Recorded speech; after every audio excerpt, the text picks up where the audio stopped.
الحقيقة الساطعة واللي ما يمكن شيء ندرجوها باء الغربال.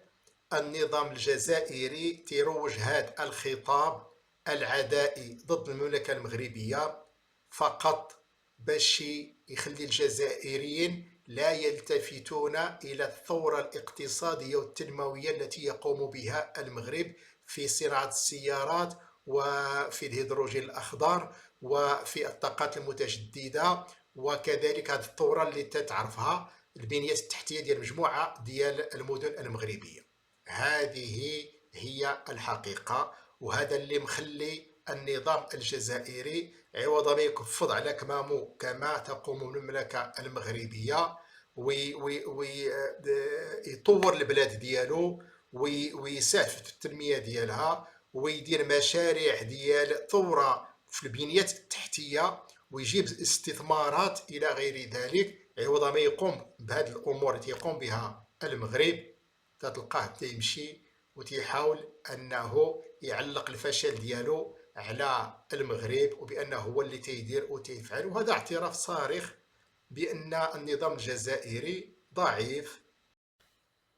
إخواني أخواتي، مرحبا بكم في هذا اللقاء الجديد على قناتكم ديوان الخبر.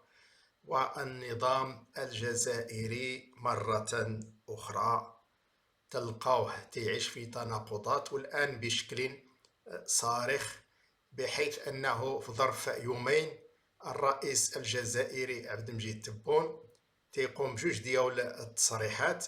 الأول لقاء إعلامي، والثاني لقاء ترأس مجلس وزاري، وتيبين لكم بشكل صارخ ازدواجية الخطاب، بحيث هذا نظام العساكر في الجزائر عنده خطاب اللي تيوجهه للخارج وخطاب عدائي للمملكة المغربية اللي تيوجهه للشعب الجزائري داخليا. وهذا الشيء غادي نعطيه لكم بالحجة والدليل، لأن جوج ديال التصريحات ديال عبد المجيد تبون في ظرف يومين، جوج الأيام فقط، وتيبين لك بشكل صارخ وبشكل ملموس ما في حتى شي دعاية وما في حتى شي حاجة اللي ما مفهومة شيء. خطاب واضح بأن النظام الجزائري عنده خطاب اللي يوجهه للخارج والدبلوماسية الخارجية والدول الخارجية، وعنده خطاب كله عداء وكله تحريض على المملكة المغربية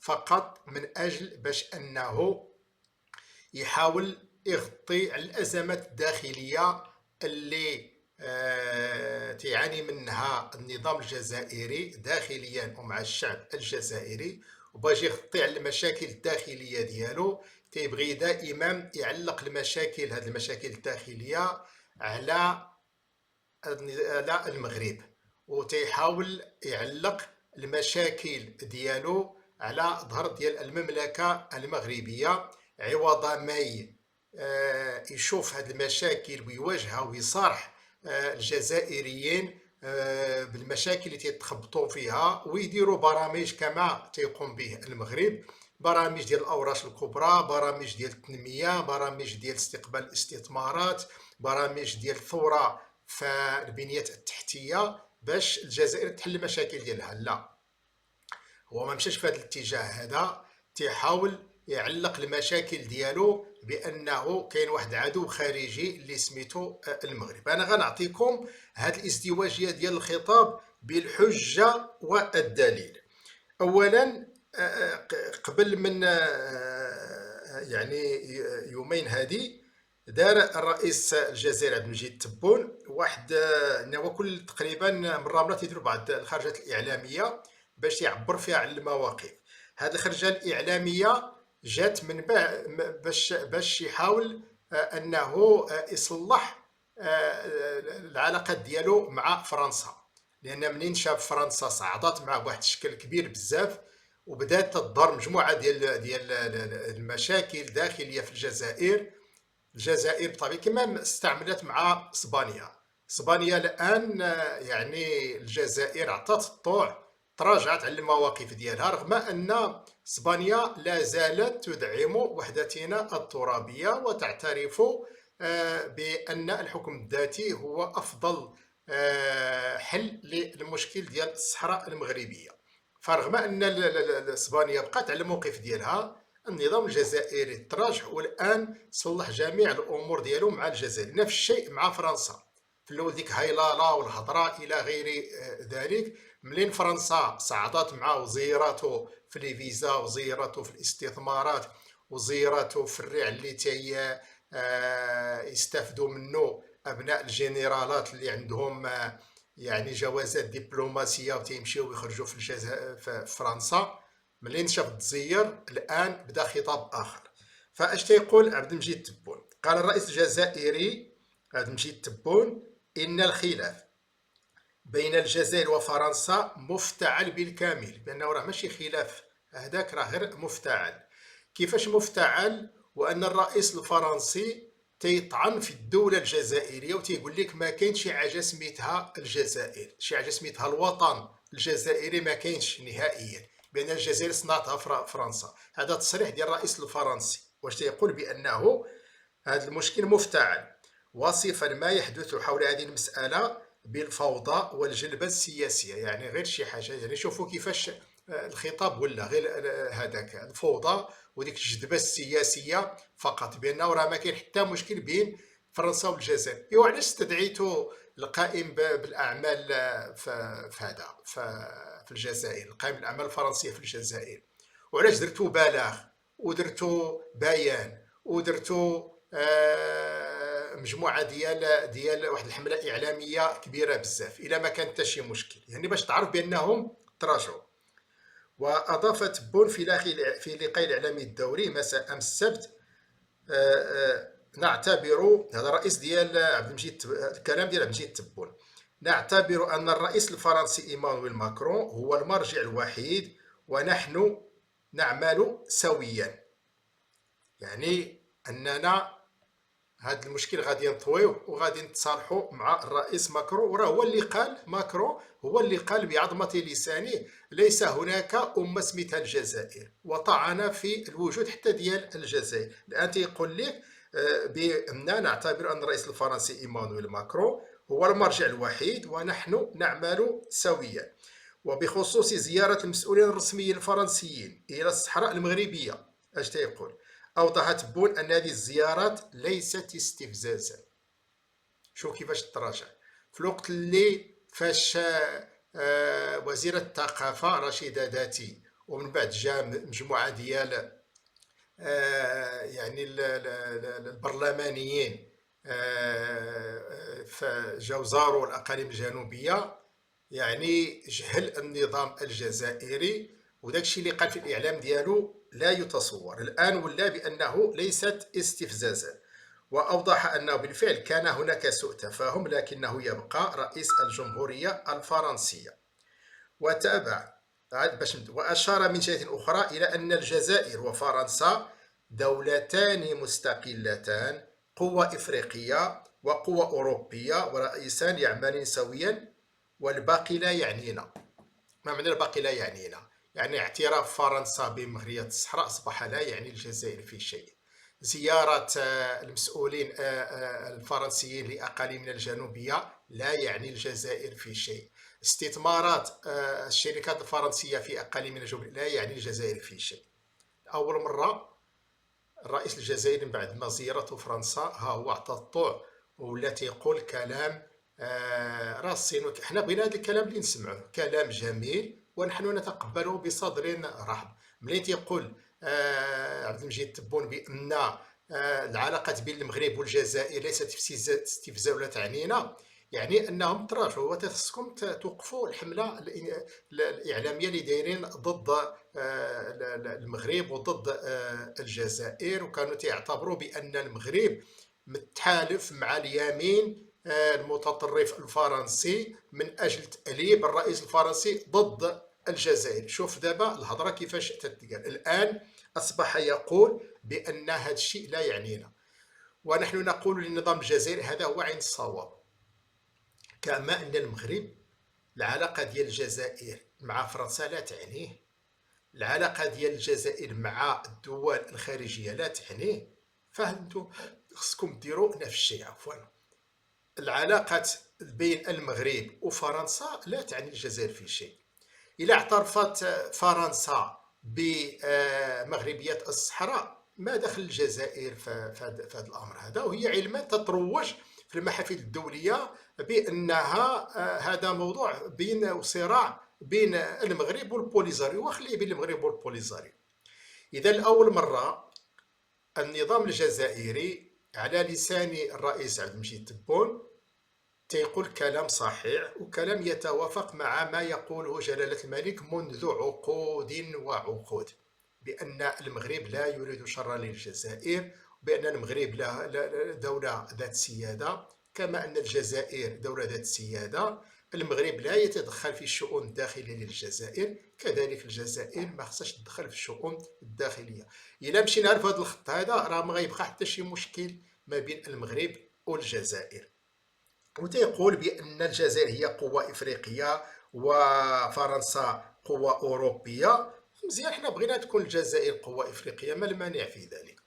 إلا كانت الجزائر استطاعت أنها دير نموذج تنموي كما المغرب، استطاعت أنها تطور صناعة السيارات كما طورها المغرب، استطاعت أنها تستثمر في الهيدروجين الأخضر كما يفعل المغرب، استطاعت تستثمر في الطاقات المتجددة والبديلة كما يفعل المغرب، استطاعت باش أنها دير استثمارات في الدول الإفريقية كما فعل المغرب، استطاعت كذلك أنها تعاود البنية التحتية كما تيدير المغرب، استطاعت أنها تنظم كأس العالم وتنظم كأس إفريقيا كما يفعل المغرب. مزيان مزيان، إلا بغات دير هذا الشيء كامل وتولي قوة إفريقية على الصحب والسعادة. المغرب في صالحه أن يكون يعني دولة في حدوده الشرقية اللي هي الجزائر، دولة قوية وقوة إفريقية. مزيان، هذا سيساعد المنطقة وغادي يخلي لا الشعب الجزائري الشعب المغربي يتقدموا ويزيدوا لقدام. هذا ما نطمح إليه. أسيدي راه خدم،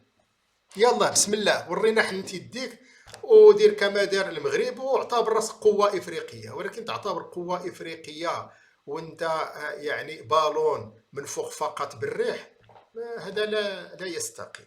إذا هذا بخصوص الخطاب اللي تيوجهه النظام الجزائري للخارج. اجي تشوفوا التناقضات ديالو. ما هو الخطاب الذي يوجه النظام الجزائري للداخل؟ هذا الشيء راه غير في ظرف يومين. اش قال؟ قال بيان مجلس الوزراء اللي تنعقد غير البارح. أكد السيد رئيس الجمهورية هذا بيان ديال مجلس الوزراء ديال الجزائر. اش تيقول؟ أكد السيد رئيس الجمهورية بأن الجزائر تتعرض إلى حرب غير معلنة ضدها، سلاحها المخدرات بكل أنواعها واستهدافها من حدودها الغربية والجنوبية.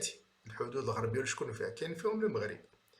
تشنها قوى الشر، يعني البلد اللي كاين في الحدود الشرقية ديال الجزائر هي قوى الشر، يعني هو المملكة المغربية، لإضعاف أجيال من الشباب وكسر سلم القيم الاجتماعية الجزائرية الذي لا تزال بلادنا تقاوم للحفاظ عليه وتتشبث به. شوف دابا كي كان تيهضر خارجيا بأن ما يقوم به فرنسا من باعترافها بمغربية الصحراء والزيارة ديال المسؤول الفرنسي لقليل من الجنوبية ليس استفزازا ولا يعنينا في شيء. ولكن ملي تيهضر مع، يعني هذا خطاب لمن موجه للمحافل الدولية، ولكن ملي تيكون خطاب موجه للشعب الجزائري تيولي العدو هو المغرب، وتيولي الشر هو المغرب، وتيولي بأن المغرب تيحاربهم بالمخدرات وتيدير وتيفعل إلى غير ذلك.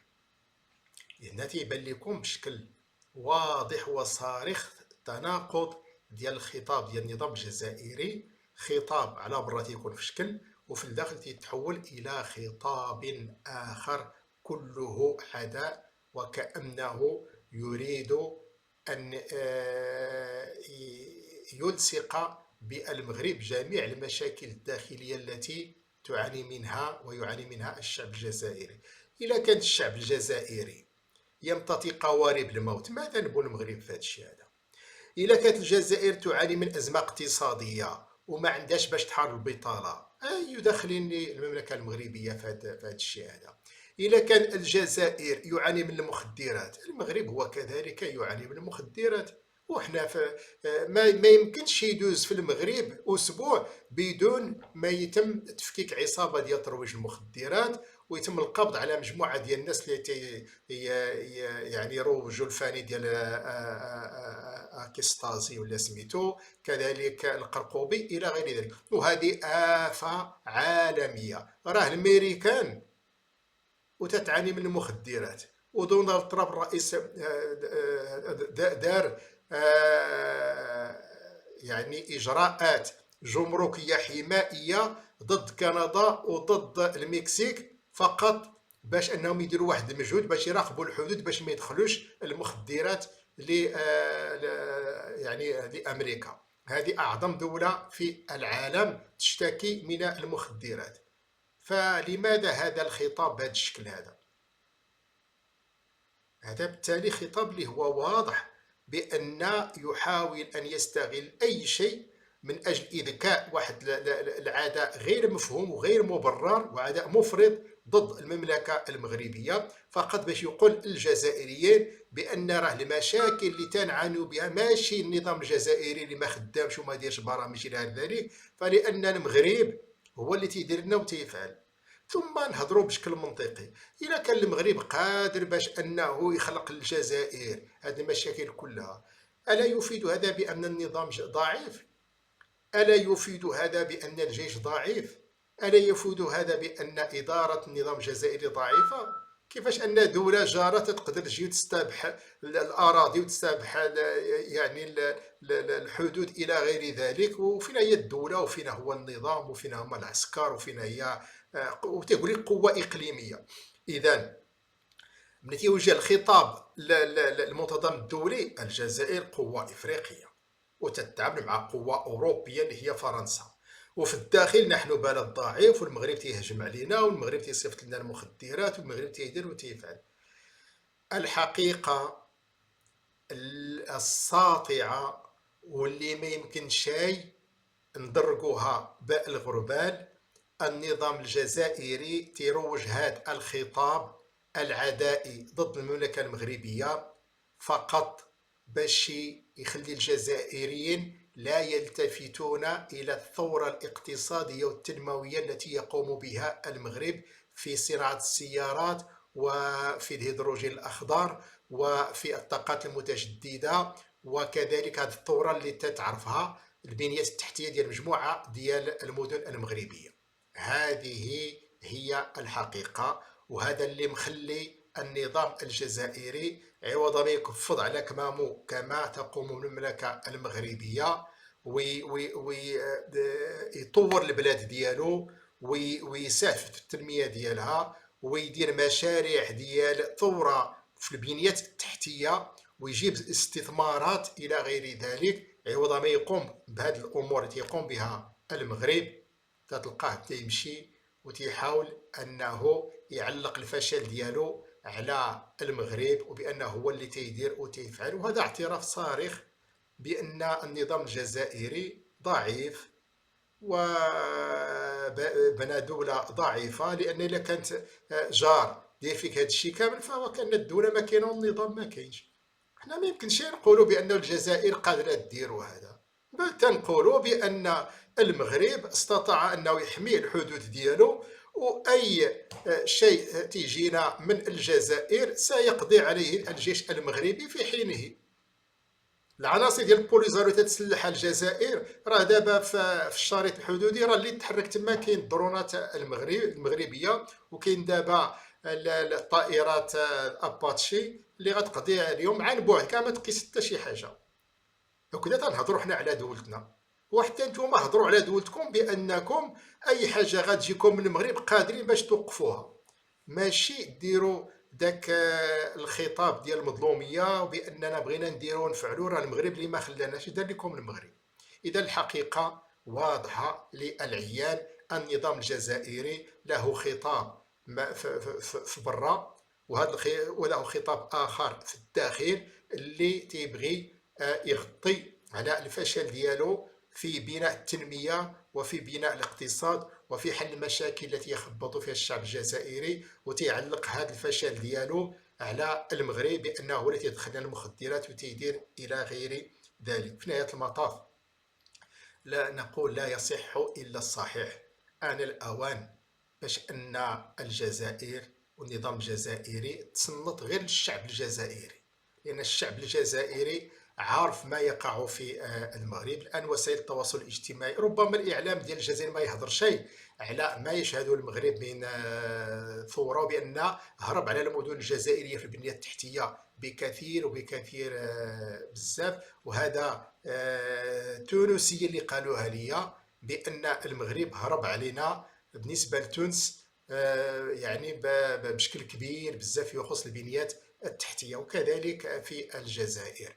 نحن نريد الخير لا لتونس ولا للجزائر، لكن مع كامل الأسف هذا الخطاب ديال النظام الجزائري لا يشجع باش أننا نديرو يد في يد ونبنيو المستقبل ديالنا جميع. فالمصير لا ديال تونس ولا الجزائر ولا المغرب هو مصير واحد، ولا بدا شي واحد نظن انهم غيديروا يد في يد باش انهم يبنيو المستقبل ديال الشعوب، لا الشعب الجزائري ولا الشعب التونسي ولا الشعب المغربي، باش نزيدوا القدام. هذا هو المصير ديالنا، لدينا مصير مشترك. وهذا الشيء بطبيعة الحال غادي يمر عبر واحد النقطة، هي عدم التدخل في الشؤون الداخلية لأي بلد. الجزائر تهتم بالمشاكل الداخلية ديالها، ترفع يديها على البوليزاريو. ياك مشكل بيننا وبين، تخلي المغرب بيننا وبين حنا قادين عليه، تحمي غير الحدود ديالها وديها في شغالاتها. تونس ما كاين لاش النظام ديال قيس سعيد وقت ما خاصو الفلوس يستقبل رئيس العصابة ديال البوليزاريو من أجل بضعة ديال الدولارات والأوروات باش يحل المشاكل ديالو.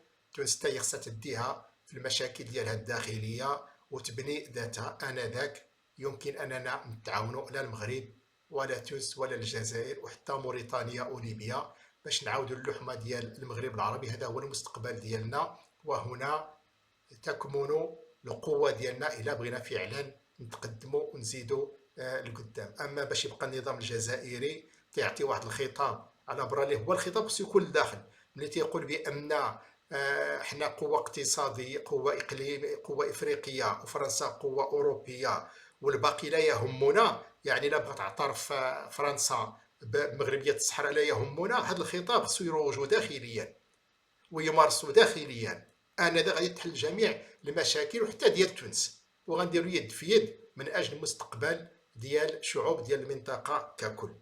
الله يهدي ما خلق. أكتفي بهذا القول. السلام عليكم ورحمة الله تعالى وبركاته.